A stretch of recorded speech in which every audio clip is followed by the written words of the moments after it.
The next item of expenditure which has attracted my notice is the expenditure on pension. As much as 100 crores of rupees have been allotted for payment of pensions and other relief. May I once more point out to the Finance Ministry the hardship which people who have commuted their pension are suffering from.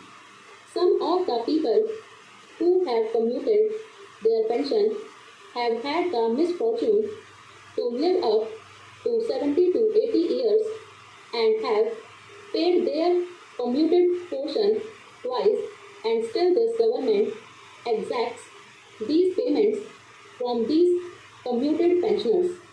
I think the time has come when the Finance Ministry should look sympathetically at the lot of the commuted pensioners and restore the original pension at least 5 to 6 years after they have paid up the full commuted amount.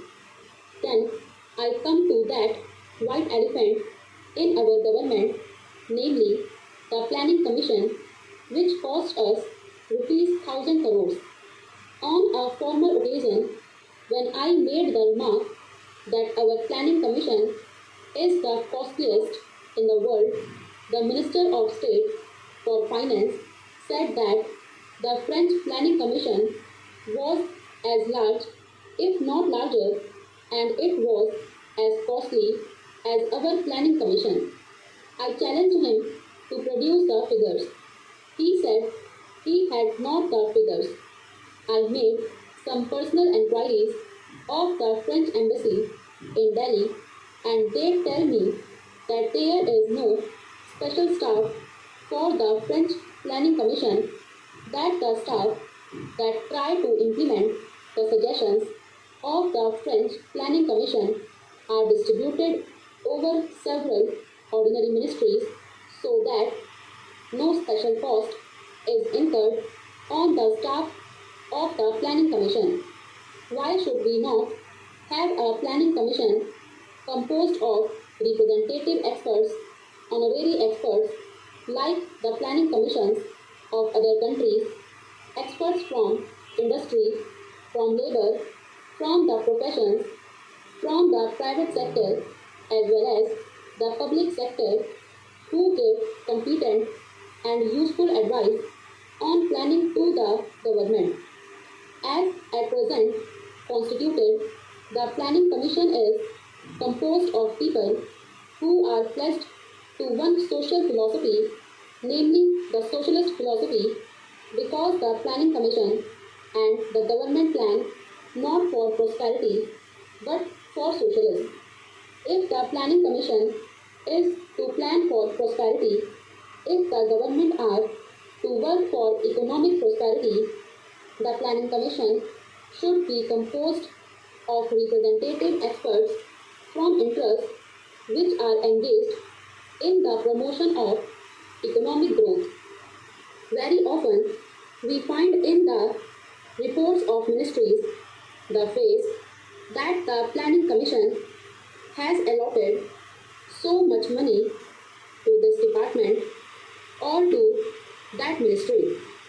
Who or what is the Planning Commission to allot sums of money? It is the government departments that should allot. It is the ministry, the cabinet, that should allot sums of money to this or that department. That shows that the Planning Commission has become another department of government. If it has become another department of government, then why should it not be brought into the general system of government in the administration, made a regular department of government so that it may be made responsible to this house? Now, it is a body with power but without responsibility. It is time, therefore, that the government made up its mind to make an honest woman out of the Planning Commission. Then another ministry which attracts criticism is the Ministry of Housing, which is also charged with the solution of the housing problem in this country.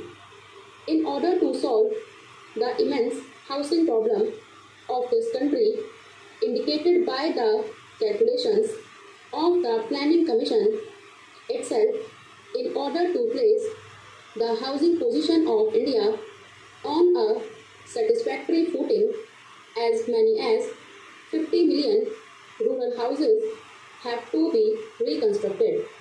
How can rupees 46 crores go towards the reconstruction of even a small proportion of this large number? I made a suggestion to the consultative committee of the Ministry of Housing that the government should consider the question of drafting and introducing into Parliament a housing law imposing housing obligations upon all employers, governmental or private, from the centre down to the villages. I was told of certain practical difficulties which stood in the way. One difficulty pointed out by the ministry was that investment on industrial development would be considerably reduced if so much money was spent on housing. But has the government considered that housing itself is an investment, an economic investment? Satisfactory housing would promote the health and strength of the workers and the competitive capacity of the workers would be increased if decent housing conditions were provided. Another objection raised to the drafting and introduction of a housing law by the ministry was that it should increase the cost of production and therefore in a competitive world market, we would not be able to sell our steel goods. This was exactly the excuse raised during the British days that if the wages of the workers were increased, we could not compete in the world market. Therefore, the wages of the workers had to suffer all along.